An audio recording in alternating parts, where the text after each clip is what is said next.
This recording. Okay, so pre-show, I wanted to and this is just down the road, and uh, this is, and just didn't, I didn't know where this had gone, but if you remember, one year I was part of the Good Judgment Project. Yep. And they wrote a book. The guy, Dr. Tetlock, wrote a book, Super Forecast, The Art and Science of Prediction. And so we were doing these forecasts and how we did it. And frankly, I was not a super forecaster in geopolitical events. So I'm going to stay in my lane, Dennis. But anyway, it looks like he has, or this group has really moved things forward. It uh, uh, looks like they're like how to consult to learn. In other words, I guess use their skills for your organization. So it looks like they've made the money. They're using the book, which was about 15 years ago. They've turned that into a money making for them. They're consulting with industries to use their prediction to help that see the future, almost again prediction. So if people are curious, some of our readers, it may be too late this year, but this book, Art and Science of Prediction, Super Forecasting, is worth your time. And I enjoyed my year with it, but I learned pretty quick that I did not have the time and effort being a professor and doing fantasy football and losing at the horse races. I did not have time to get my skills up, but it was nice to be in the middle to see how they were doing things. And I think you could learn a lot about measuring, forecasting. But like I said, we were given money, and you could put as little or as much on these bets. And they were using probabilities and bets as a mechanism to really pull it out than your prediction. And that's why it stuck with me. And that's why I made you with the opportunity Oh index. yeah. That's why I did the probability. To me, that's why Vegas is important, because they're putting money to a prediction. Yes. And that's why we included that in our big conglomerate. And I do want to try to include that this year. I don't know where we'll get. It's going to be about at the finish line when I'm putting that in. But anyway, there's something to be said when, you and your buddy, yeah, this, they're going to do good. No, they're not. Okay, put money on it. How much would you risk? Yes. That tells me a lot. If Dennis is saying he'll risk $63 out of 100 for this, it's like, man, he's feeling really good about this. And then it becomes for me to judge your track record. Dennis is pretty sharp sometimes. This is not a bet I'm in. Give me 63, and you take the 37. Let's flip the odds, then maybe I'm in on it. But I think that's what I don't see in Twitter, Dennis, is everybody, this is my guy, this is the sleeper, this is, the draft, do not draft person. Well, Yes. well, there's no, and I'm not, I don't have time to do, we don't have time right now, but it would be neat if there was some type of super forecasting project in fantasy where somebody was allowing us to come in and make bets. And I think it would be clear who might be a super forecaster over a few years. That would really, I mean, I'm telling you, if people are interested, groups, that would have a lot more power if you could say, this person survived and made money multiple years, not just got lucky one year. That would Yes. mean something to a lot of people versus, I know fantasy pros, I don't know how they judge their people. I don't know. They've got a formula, but Well, it, I don't know how that is. I don't know if it's political. Like, oh, this is a big dog. I better let them in the clubhouse.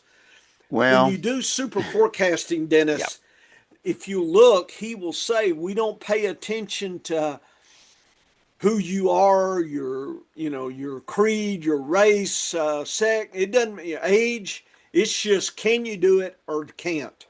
And I don't see that on Twitter. Well, in fantasy football, and specifically, I actually drilled down on how fantasy pros and some of the others do their analysis and their rankings of best predictors.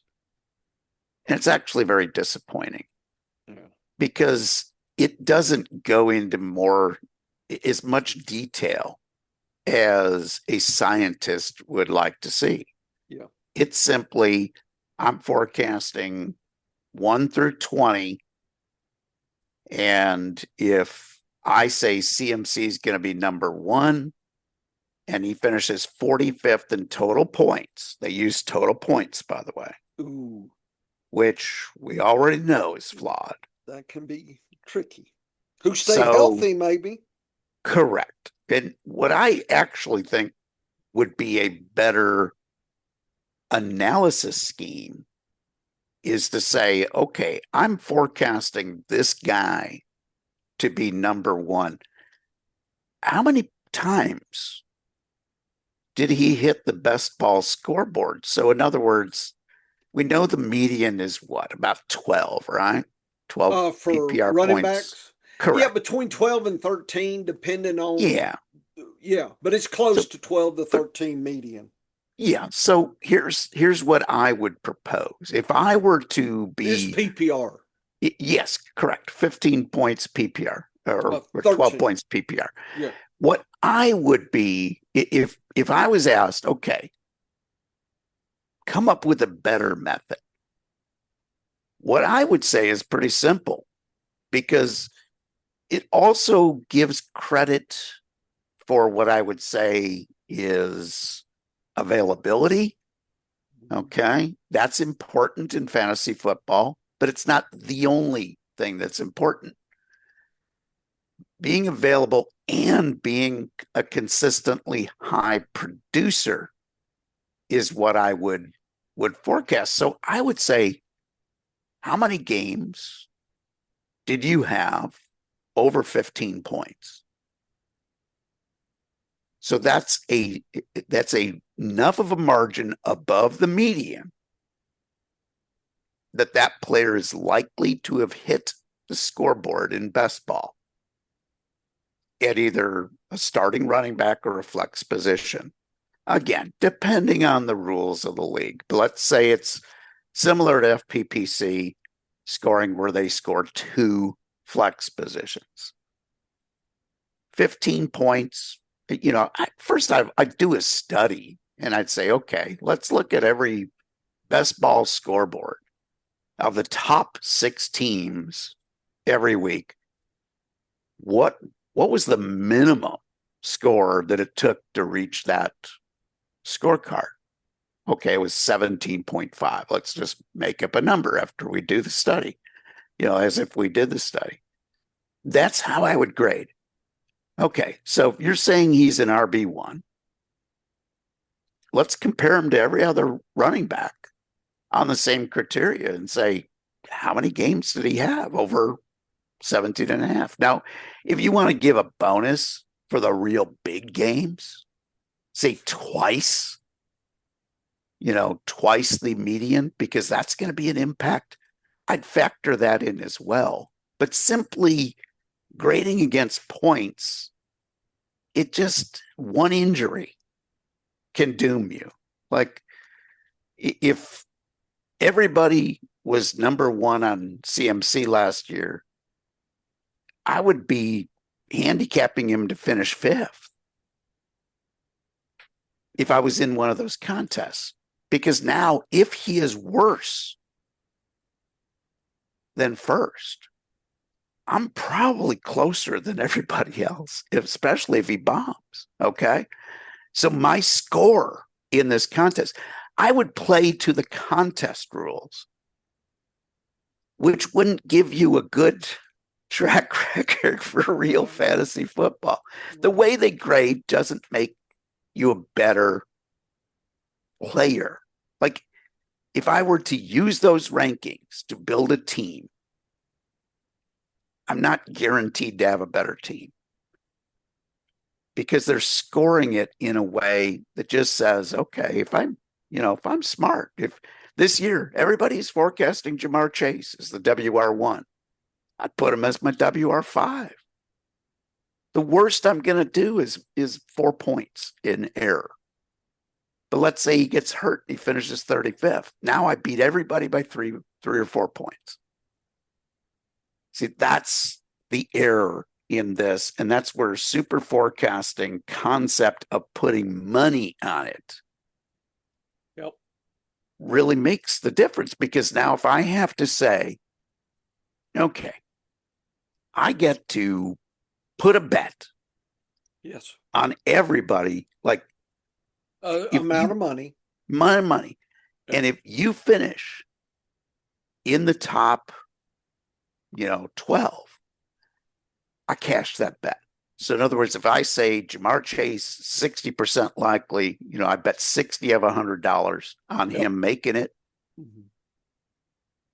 I'm in. Like Well, they I get should that just add all $60. the money and do parimutuel and pay out Yeah, odds. that would be the way to do it. But And then whoever's got the highest bankroll wins that year. I mean, and you could yeah, grade people on their rate of return. And if you did, say, 2, 3 years and somebody's always in the top, that's going to get my attention. yes, And I'm telling yes, you, people will say, oh, whatever. But until when I was doing that, and I actually sit there and realized I have to put money here, I have this pot of money, and I can put $1 or I can put 100 or I can put anything in between. yeah, That makes it real. It's like best ball for mock drafting. The same concept. Five yes, dollars everybody gets more serious than they're clowning around on Yahoo or ESPN yes, and hey, I'm going to pick this guy first. He. Watch everybody get mad. You got all sorts of jokers up there. They'll start drafting Mahomes #1 just to screw with everybody or whatever. And it's not real. But when everybody puts $5 in, it becomes pretty real. I mean, there's still some clowns, but at least there's not as many. You're eliminating the complete jokers. You get half jokers, and that's fine. I'll take their money. You know, and so that's why you and I advocate the best ball as the mechanism. But this betting concept, Dennis, and Vegas, that could be another mechanism. I mean, that'd be another mechanism to judge people. Here's their future bets. What's your rate of return over the last 10 years or 5 years? That kind of thing. I mean, I don't know if Vegas wants to do that because people start realizing, boy, it sure is rare to win money at Vegas. They don't want yes, to do that. It's like at the horse racing, they don't want to tell you how many people walk out at the end of the racing season with money in their pocket. It's not many. I mean, I understand daily, but I'm talking yearly who's made money. It's pretty lean, just like yeah. It professional slot machine players. Yeah, the Vegas, they'll give you free steaks and drinks. Come on, you think you can beat the slots? Come on. And Dennis, there's no such thing, you know. no, you know that whatever the rate of return of that slot machine is, Yeah, that's how quickly it's taking your money. yeah, It's if it pays off 92%, you're going to lose eight over the long eight run. percent You're of your going to lose a bankroll. minimum of 8%. Like if you're unlucky, you're going to lose even more. Yeah. But the case of the people winning, what usually happens, the only way you win at gambling is when you win your bet, you walk away. Yeah. Like that is rare. I've seen people go on a run at the craps table, be 5,000 ahead, and you look a half hour later and they're 1,000 behind. Right. When I did occasionally go, to the casino, if I was out in Vegas, out in Reno for business or whatever, and I'd be like, okay, I'm taking $100 for gambling. That's it. I lose that 100. I had fun or I didn't have fun. Sometimes you go through it so fast, you're like, blink, blink, gone. When the 100 is gone, I'm done. But if I can get to over $100 in winnings, I'm pocketing the 100 profit.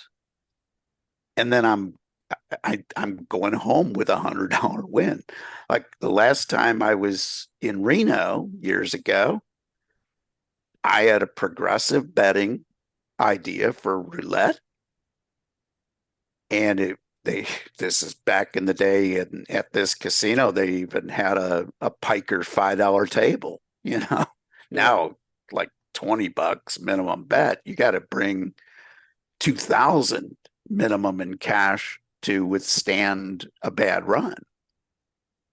And I just doubled up. When I'd win, I'd take back my bet. I'd go back to my original $5 bet. And over the course, and that's not really having a good time in gambling. It's functionally winning, you know. And as long as I can withstand a long losing streak, because the double ups double up damn fast. So you cannot lose too many in a row. But the key is once I got to 150 in a head, I cashed in my $100 original in chips and my $100 in chips. I now had $50 to go have a good time. And that was the mentality of I got my $100, I'm walking away, but because I exceeded this 100, I'm going to have fun with the last 50. And, ended up losing some of it back, but I didn't lose all of it back. But that's, and I see the similar concepts in fantasy football. If you want to have fun at fantasy football and just play a few leagues, great. More power to you. That's great, Mandy. It's a fun hobby.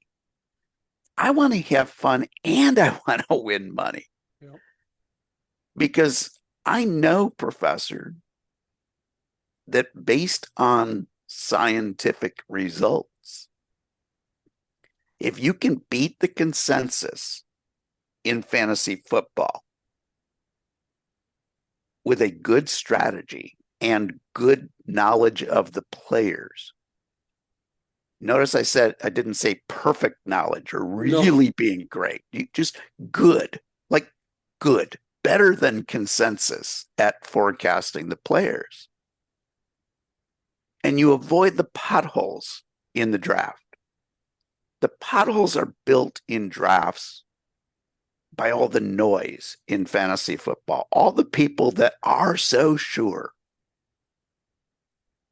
I'm never that sure. I'm never 100% sure on any player. You saw it in my forecasts on opportunity for rookies. And that's why I wanted to pin you down.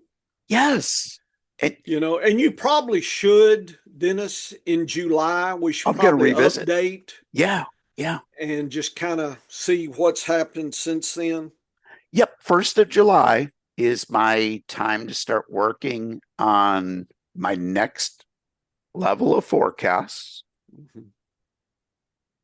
For the absolute final player forecasts, those will be ready to go like late July, mid late July. And then, unless there's an injury, unless there's a huge change, I'm usually sticking to my guns. I do not, and this is a weather forecasting thing.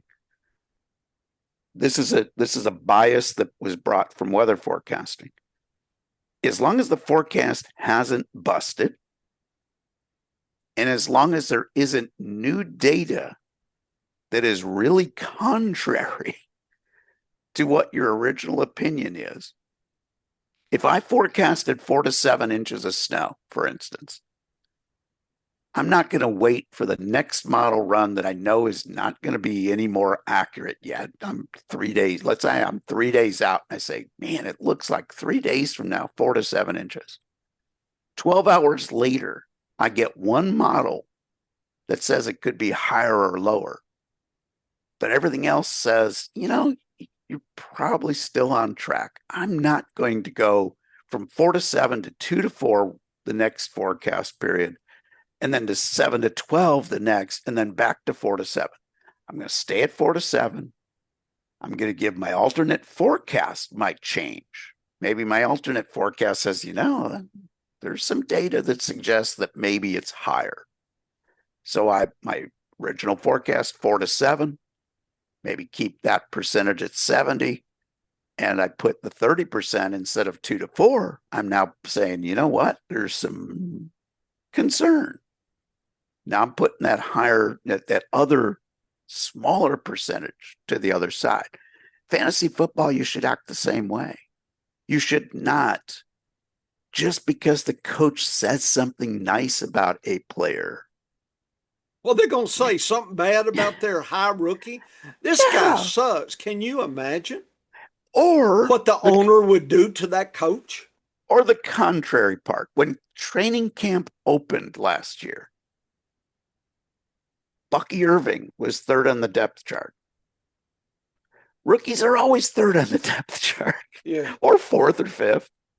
Like, you got to earn your position on that depth chart. Like, if the first depth chart for the Raiders comes out, don't be surprised if Ashton Gianti is second or third on the depth chart. Like, that doesn't mean that that's going to be the reality once week 1 gets here. Coaches like to motivate rookies by not handing them the job. But the point is, once I adjust, I am not changing that forecast again unless something serious changes on the team. Now, let's say I'm forecasting a big year for a running back. And in the first preseason game, 3 of their offensive linemen are out for the season. Now I'm looking at that offense in a whole different way. Notice I didn't say something happened to the running back. Something major happened to the team that could change my outlook. But I get to the point where it takes more info, like a higher degree of info, to change my mind after a certain point. Because if you're constantly tweaking, 5 points here, 5 points there, you're just kidding yourself. Because at certain times of the season, and this is certainly one of them right now, we don't even know what we don't know yet. Nope. And you got to be honest with yourself in fantasy football. I'm not 100% sure who the starting running back is going to be on more than 11 teams right now. Does that make me an idiot for not being, you're hedging your bets? Well, yeah. But hedging your bets gets you Kyren Williams a few years ago. It gets you Chase Brown last year. It gets you Bucky Irving last year. I was very confident on Chase Brown that he was better than Zach Moss. I would have bet 70 on that happening and I was put 20 on Moss and 10 on somebody else, like 10 on the field. Well, we got you this year. Yeah. Yeah, we pinned you down. And I'm really thinking that one thing I should do is go through all of the running back rooms. Yeah. and do my forecast You using could. dollars. Using Uh, dollars. I think it would be a great scheme, you know. So it's I'll a lot work of on that. pressure, Dennis, because you're putting yourself out there versus, yeah, this is my guy. This is my sleeper. What's that mean? Well, I'll tell you after the season what it meant. If I'm forecasting $30 on somebody Yeah, and they're being drafted at pick 150, you bet your ass they're going to be on my roster. yeah. Like it's you don't have to be above 100. You don't have to be at 100% confident. Like last year, I loved Rashid White and I loved Bucky Irving.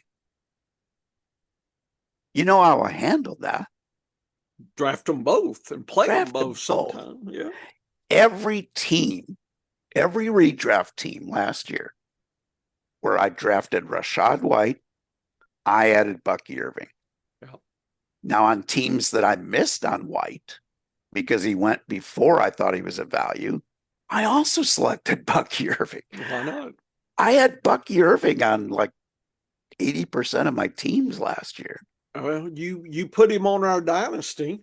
I put him on our dynasty. I put like Chase Brown was on almost every one of my teams last year.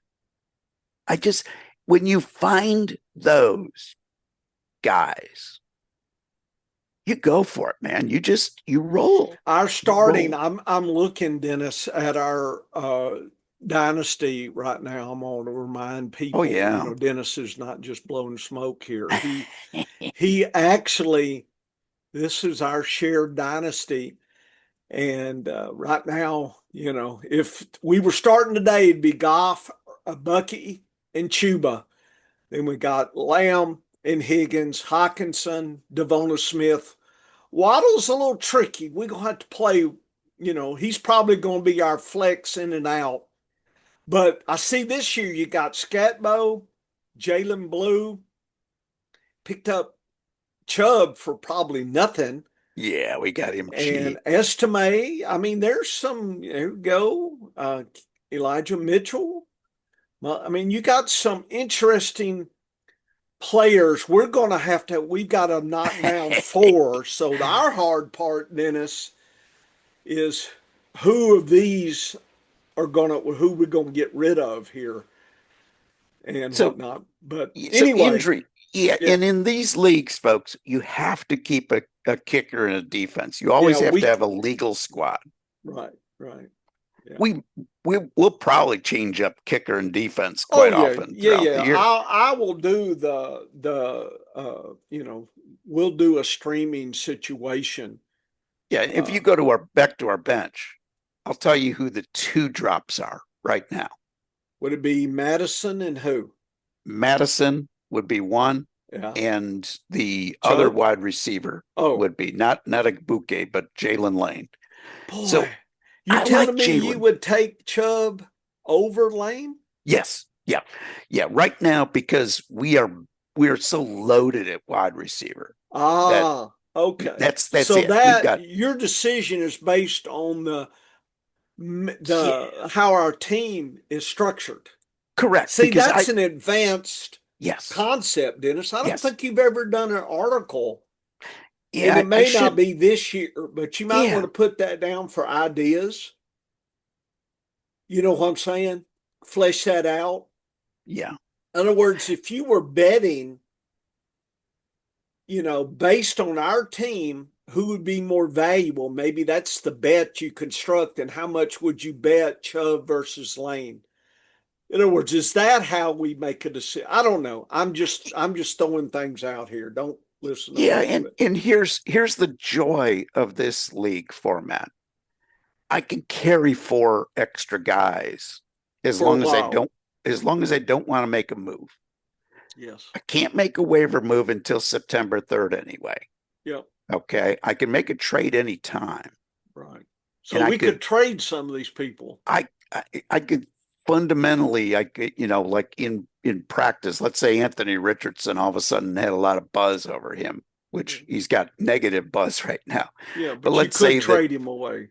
let's say that first preseason game he throws 5 touchdowns and runs for three more in one Mhm. quarter of play. I mean, not totally absurd, but let's just say he has the best game ever, and the buzz is, oh my God, we were wrong on Anthony Richardson. He's going to be something. I could trade him for two other players and Right. now have 25 on my roster. Yeah, Like I can we have I can make opportunities. I Yeah. can make a trade with an illegal roster.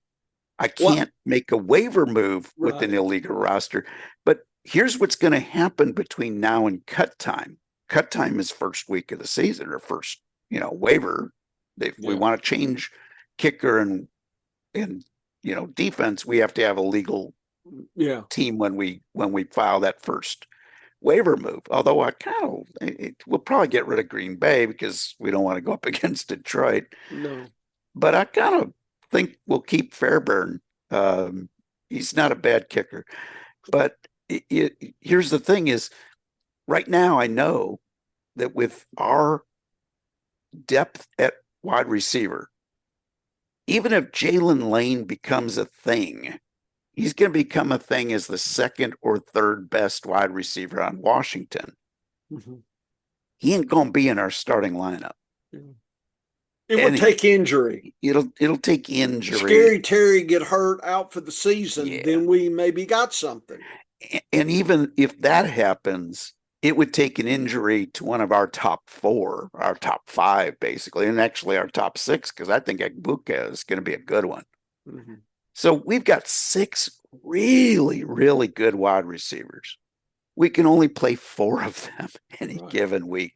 Yeah. We have a nice problem to have Yeah. because our third wide receiver is somebody that people would be starting as their first, and our fourth is a guy that'd be starting as their second. So Right. we're in good shape. We got Higgins, we got Devonta Smith.